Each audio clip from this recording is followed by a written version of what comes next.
En primera plana, Carlos Herranz. Bienvenidos en Primera Plana, un programa de Radio Francia Internacional y de France 24. Esta semana extendemos la alfombra roja para hablar de festivales, como por ejemplo el de Cannes, que se ha celebrado estos días en Francia, pero para hablar de cómo la política y conflictos como el de Gaza o asuntos como las agresiones sexuales impactan directamente en citas culturales. Para ello nos acompañan tres invitadas en este estudio que ya les presento. Ana Vinuela es profesora de estudios cinematográficos en la Universidad Sorbonne Nouvelle. Bienvenida, Ana. Gracias, Carlos. Matilde Carton, periodista especializada en cultura. Bienvenida, Matilde. Muchas gracias. Y Vivata Uribe es cofundadora y programadora de la asociación El Perro que Ladra, un colectivo dedicado a la difusión del cine latinoamericano en Francia. Bienvenida, Vivata. Gracias. Pues allá vamos, política en la alfombra roja de Cannes a Eurovisión. Hoy nuestro asunto en primera plana. Comenzamos. La situación en Gaza o las políticas de Trump son asuntos que impactan globalmente y también se están colando en foros culturales. Estos días hemos visto desfilar a un gran número de estrellas del cine en la alfombra roja del Festival de Cannes en un clima politizado, marcado por la situación humanitaria en la franja, pero también por otras cuestiones como las violencias sexuales, con la condena al actor Gerard Depardieu, si lo recuerdan, en la víspera del certamen. Las condenas a Israel también afloraron hace unos días, si lo recuerdan, en el Festival de Eurovisión, con miles de manifestantes en la ciudad suiza de Basilea protestando por la participación israelí. Con la llegada del verano boreal, son múltiples las citas culturales, los festivales que tenemos por delante, y hoy nos preguntamos por el altavoz que supone la cultura y su implicación en la situación del mundo que tenemos.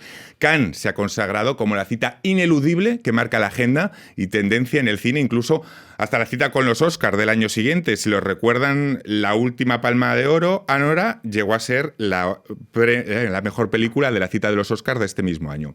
Vamos a ver qué dice la prensa. Diario La Croix. Las mujeres en marcha en Cannes. Cómo las mujeres del cine esperan encontrar su sitio en esta nueva edición. Diario Universal de Hidalgo recoge en un amplio artículo cómo el festival ha endurecido su código de vestimenta, algo que ha causado mucho revuelo. Luego les voy a preguntar por ello. Liberación ha entrevistado a la actriz Juliette Binoche, presidenta este año del jurado, que define Cannes como provocación, excitación y asombro. Bueno, la cultura no puede quedarse al margen de lo que pasa en el mundo, parece claro, pero esto a veces choca, pues con intereses, con financiaciones, etc. Les pregunto, ¿es irremediable que Gaza se cuele en citas culturales y en alfombras rojas, Ana? Bueno, yo pienso que sí, que es inevitable y que es incluso deseable. Uh-huh. Cannes nació como un festival político en oposición a la Mostra de Venecia totalmente impregnada del espíritu fascista de Mussolini. Entonces, hay ya en el ADN de Cannes esta vocación de ser un altavoz político. Hay que recordar también que en 1968 el festival se interrumpió porque un grupo de cineastas, entre los que estaban Truffaut, Godard, dijeron que no se podía mantener un festival mientras los obreros y los estudiantes estaban en la calle, y que gracias a esa protesta nacieron secciones paralelas como la Quincena de los cineastas, que es un espacio más abierto a la innovación, a la audacia, a la experimentación. Entonces, a mí me parece lógico que el festival no pueda disociarse de lo que está pasando en el resto del mundo. Este año la situación en Gaza, digamos que se ha acelerado, quizá no es el término más adecuado, pero lo que ha habido es una aceleración de la mediatización del conflicto de Gaza, y a nivel estatal el presidente Macron por fin reacciona ante algo que otros países ya habían manifestado su oposición, y el festival se hace eco de esa actualidad. Me parece en ese sentido lógico. Antes de arrancar Cannes, si lo recuerdan, 380 personalidades del mundo del cine, entre los que figuraban Almodóvar, Susan Sarandon, Alfonso Cuarón o Costa Gabras, por citar solo algunos de una larga lista, publicaron una carta pidiendo una declaración concreta de condena de la guerra al festival. Juliette Binoche explicó en ese momento que la labor del jurado era seleccionar historias, y el delegado general Thierry Frémaux dijo que el festival es político cuando los artistas lo son.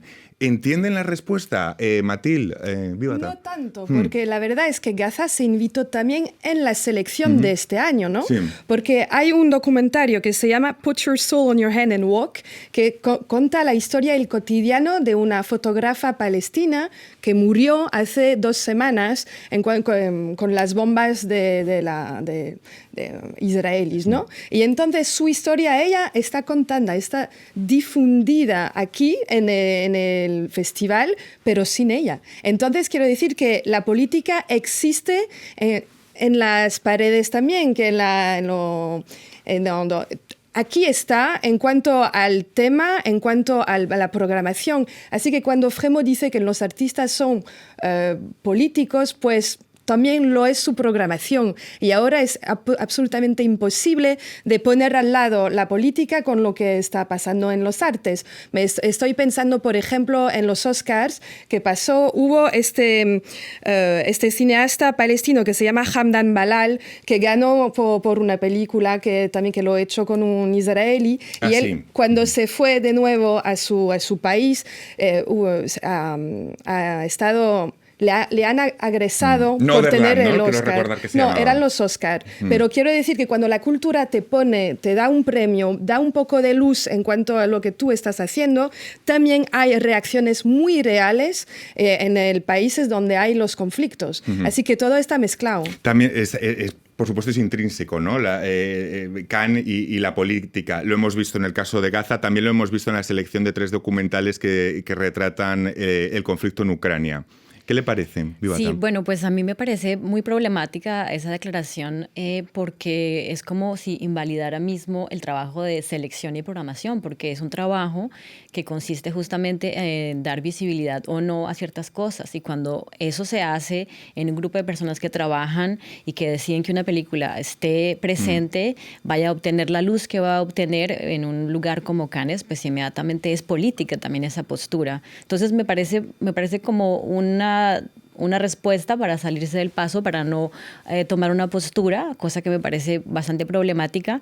Y me parece que habría que imaginar un poco que los festivales son lugares de empoderamiento, ¿no? Y que no son lugares simplemente eventos completamente pensados fuera del mundo. Son lugares que le pertenecen a la gente, así sea Cannes, en lo que representa como ese tema totalmente performático y totalmente de marketing y todo lo que envuelve esto, pero es también una representación de la sociedad y lo que la sociedad está esperando. Entonces, el tema curatoriales es muy importante. Luego vamos a explorar lo que supone Cannes a nivel económico, pero antes no solo se ha hablado de Gaza estos días en Cannes, también, cómo no, se ha hablado de un personaje del que nunca hablamos en los medios de comunicación. Donald Trump también se ha colado, ¡oh, sorpresa!, en la alfombra roja. El presidente estadounidense, recuerden, quiere imponer aranceles del 100% a las películas producidas en el extranjero.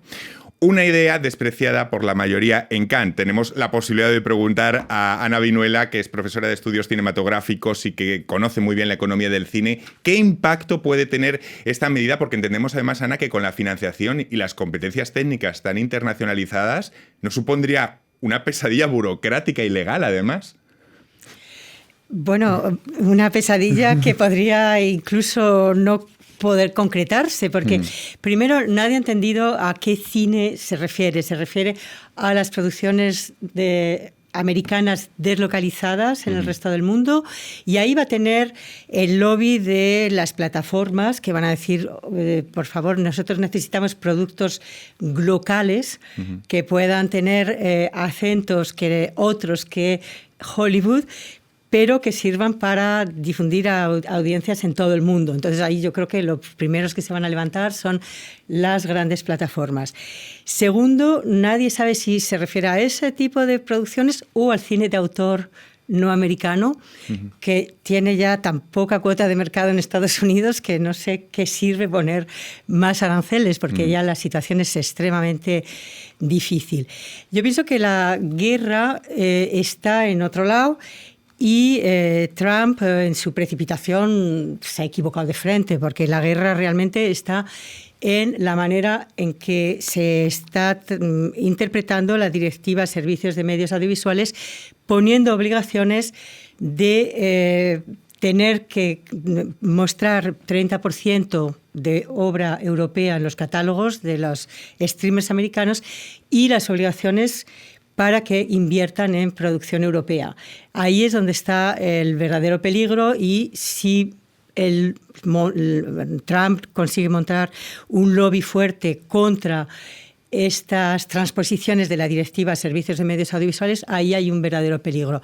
Lo otro, yo pienso que es uno más de esos anuncios que hace cada día y que cambian y que luego no sabe ni cómo aplicarlo. Exacto, hay que ponerlo todo con Es lo pinzas. que dijo Wes Anderson en una conferencia de prensa, era como de, ¿qué vamos a hacer con las pelis entonces? ¿Vamos a detenerlas como ciudadanos ilegales? ¿Cómo lo haces? ¿Cómo concretamente se va a traducir ese tipo de reforma? Parece completamente estúpido. Sí, Ana. porque en realidad cuando se venden una película, cuando se exporta una película, no vendes un objeto material, vendes algo inmaterial, que son derechos de explotación. Esto no es una manufactura china. No es una manufactura. No puedes detenernos detenerlos en el aeropuerto cuando llegan, porque es una venta totalmente inmaterial. Y el destino del cine de autor europeo hoy en día son las plataformas de vídeo a la demanda. Entonces, habría que crear una especie de policía de la propiedad intelectual a inventar. Vamos tratando las polémicas que hay en la alfombra roja. Otras de ellas, el certamen ha venido precedido de otro asunto que se cuela en la Croisette: la condena a Gerard Depardieu a 18 meses de prisión en suspenso por agresiones sexuales. Un caso símbolo del Me Too en el mundo del cine en Francia. ¿Qué creen que puede suponer esta sentencia en el sector? Y sobre todo, ¿por qué ha existido y existe tanta connivencia en el sector en este asunto en Francia? Matilde. Bueno, el Me Too del cinema en Francia de momento solo está desarrollándose, ¿no? Pero esta condena supone cuanto menos un punto de inflexión fuerte. Es decir, hablamos de un personaje mundialmente conocido, pues, y es una condena en firme al que es un agresor sexual. Sí, pero en el mismo tiempo, ¿quién recibe un premio en este Cannes de este año? Kevin Spacey, que también estaba condenado por agresiones sexuales. También hubo James Franco, que él tenía unas acusaciones. También hubo... quiero decir que hay un montón de personas, como Johnny Depp, que desfiló... Hace 2 años. Sí, hace solo 2 años. De Cannes. Es que a Cannes se le ha acusado muchas veces de ser bastante permisivo con el tema de las agresiones sexuales. Sí, porque, bueno, es que así es el cinema francés, además, y como esta escena protege mucho los unos a los otros. Por ejemplo, un gesto que para mí pudiera ser un poco más fuerte es, por ejemplo, invitar a Judith Godrèche, que es una de las caras ahora del movimiento Me Too en Francia. Pero ella no se puede buscar, no se ve, porque se dice que es demasiada política de momento, pero invitar a Kevin Spacey para mí es mucho más político, es mucho más un señal que de todas formas no va a cambiar nada. Vamos a seguir hablando de todas las polémicas de Cannes, pero también de lo que supone, de lo que económicamente el mundo de los festivales del cine, pero a vuelta de esta pequeña pausa. Hasta ahora. RFI, la sélection du mois. Chérie Brafam.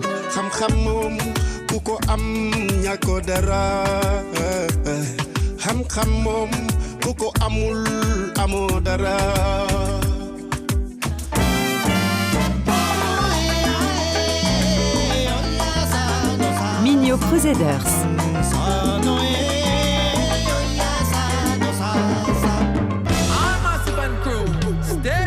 Protoje. Big sound string up, kick it off like wow. In the arena, we no lie low. Good sense Emilia is all I grow. Rastafari no, Rastafari no. Neg Marron.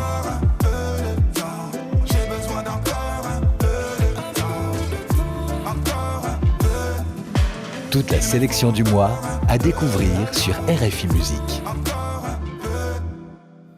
Seguimos en primera plana esta semana hablando de la alfombra roja y de cómo los asuntos políticos se cuelan en Cannes y otros eventos culturales. Lo hacemos con la profesora de estudios cinematográficos Ana Vinuela, con la periodista Mathilde Carton y con la cofundadora y programadora de la asociación El Perro que Ladra, Vivata Uribe. En lo puramente cinematográfico, Cannes destaca como una cita fundamental que luego marca la agenda hasta los Oscars. Recordemos el último ejemplo. Anora, Oscar de este año a Mejor Película, ya consiguió ser Palma de Oro en 2024. ¿Podemos decir, Ana, Vivata, que Cannes marca el camino de la temporada cinematográfica? Pues en parte sí, pero en parte no. A ver. Es decir, claramente para las grandes producciones es importantísimo tener esa visibilidad. Inmediatamente va a haber una respuesta económica frente al modelo que supone la distribución de la película luego del festival.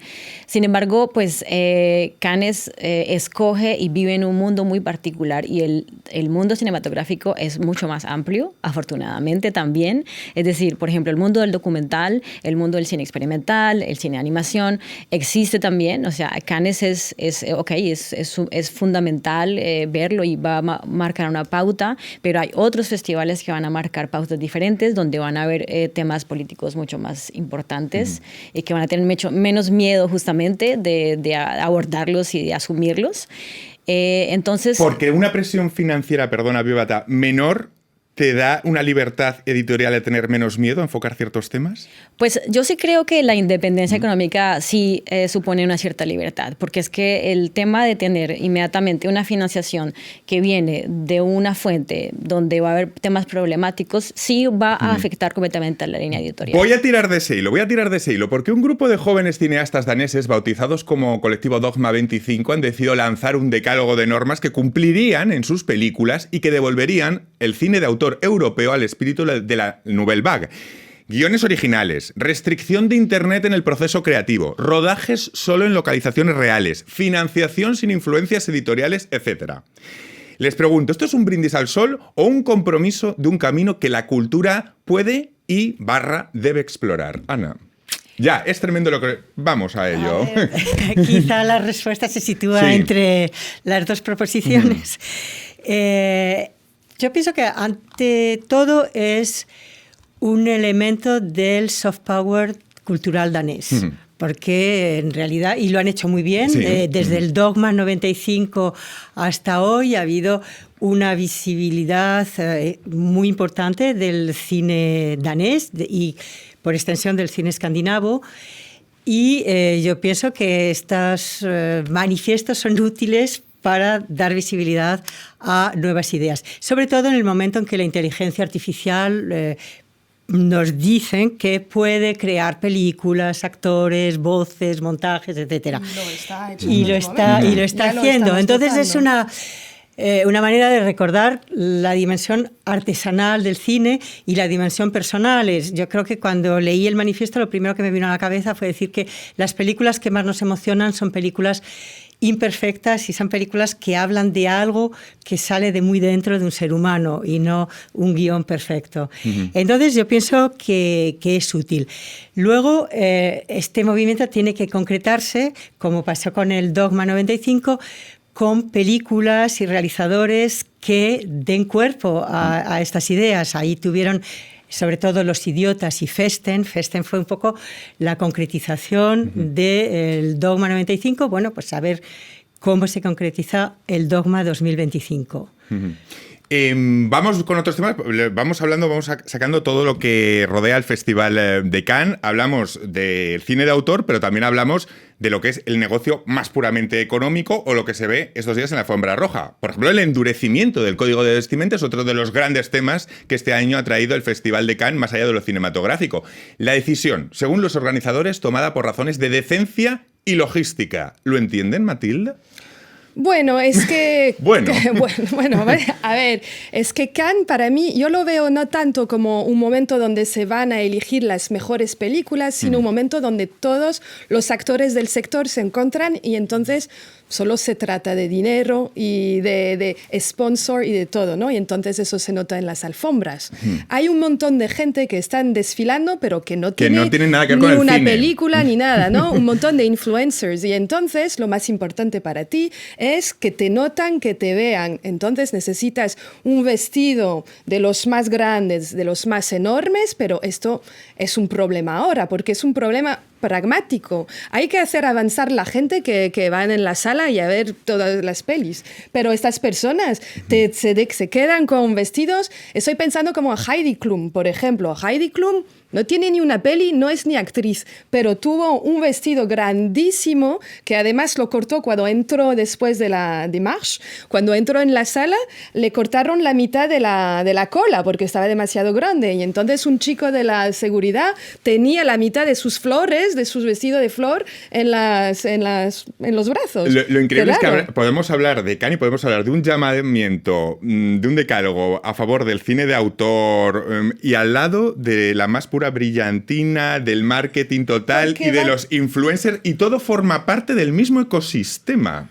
Vivata. Sí, pues respecto del dogma de este manifiesto me parece muy interesante porque justamente implica recordar simplemente que el cine existe antes de todo ese negocio, ¿verdad? Es decir, claro que es una industria, claro que es un negocio, pero por ejemplo, esto de hacer que el proceso creativo no sea influenciado por Internet, por la inteligencia artificial, implica, claro, que estemos un poco pensando que tiene que haber una independencia a la hora creativa, no solamente del modelo económico, sino del algoritmo, que es un problema que se nos está viniendo encima y que yo no sé si todo el mundo se está dando cuenta a qué punto puede afectar toda la economía incluso y toda la posibilidad de lo que es el cine mismo. Claro, porque es Cannes, pero más allá de Cannes hay galas benéficas, hay glamour, hay fiestas, es decir, es toda una plataforma de marketing de la industria del lujo sobre todo, incontestable. El negocio económico que se mueve alrededor de Cannes es impresionante. Por Mathilde. ejemplo, hemos visto Eva Longoria. Eva Longoria no tiene ni una peli tampoco, solo está aquí como embajadora de L'Oréal, porque L'Oréal es el sponsor principal del festival y entonces ella está aquí y vino además con Lauren Sanchez y Jeff Bezos, que tampoco no tiene muchos que ver. Bueno, ahora Jeff Bezos tiene Amazon Prime, entonces como un estudio que está financiando, pero está muy raro, es que Cannes no es ahora como la meca del cine, vamos a decir, independiente, pero más como un lugar donde los intereses internacionales de los billonarios que nos están un poco controlando, ahora se encuentran y cogen toda la intención. Lauren Sanchez, por ejemplo, recibió un premio en cuanto a su papel en la ecología mundial. Esa mujer vino en un super yacht, así que hay muchas cosas. Contradicciones y las contradicciones que se pone... Y además, y con Eva Longoria, y todo es sponsorizado por marcas. Y entonces, en cuanto a las fiestas que hay, porque Cannes son las películas, por supuesto, pero también hay toda la otra vida. Porque para una película seleccionada en Cannes, ¿qué supone económicamente ya partir en la selección, Ana? Bueno, económicamente, para una película. Una película que es seleccionada en Cannes, su valor cuando se comercialicen los derechos de explotación internacional va a aumentar. Sí hay un Directamente. premio. Directamente. Lo que pasa que ahora la mayoría de, por ejemplo, los vendedores internacionales intentan posicionarse en las películas antes de la selección, porque el día en abril, cuando se anuncia la selección, los precios van a aumentar. Entonces, van a aumentar más todavía si hay un premio y si es un premio importante. Entonces, es, digamos, la rampa de lanzamiento del cine independiente en el mercado global. Hablamos de Cannes, pero la política en los últimos días no solo se ha colado en Cannes, también hay otros escaparates a nivel televisivo que han supuesto muchísima más repercusión. Un caso es Eurovisión. El televoto para Israel ha generado una polémica tremenda. También el patrocinio del Festival de la Canción Europeo sponsorizado por una empresa israelí. Se trata de una ventana, en este caso, de millones de personas que tiene una vertiente política que quizás en estos tiempos tenga impacto en la sociedad del espectáculo y de las redes sociales. Yo me pregunto si no vamos a acabar también banalizando un poco todo, porque hablamos de muertos en Gaza, de alfombras rojas, de Eurovisión. ¿No hay un poco de obscenidad en la narrativa de nuestro tiempo, Vivata? Sí, ya está. Ya está ahí. Incluso que veamos un genocidio en vivo y en directo es una banalización de lo que puede suceder. Y eso es muy problemático. Dice mucho del punto en la humanidad, humano y humanidad en la que estamos. Porque a través de la imagen, que es muy potente, hablaba de la sociedad del espectáculo, claro, si no lo mostramos, decimos, es que no sensibilizamos. Pero a fuerza de mostrarlo, también lo deshumanizamos. ¿Dónde situamos el cursor? Pues es un tema y es que claramente también los grandes medios han logrado que inmediatamente suponer cómo debemos entender el mundo. Y el cine, digamos, como yo lo entiendo en todo caso, debería ofrecer un contrapunto, ¿verdad? El problema es cuando el cine también se presta a justamente justificar el tipo de discursos que se van a crear por grandes medios que son controlados por personas muy poderosas, etcétera.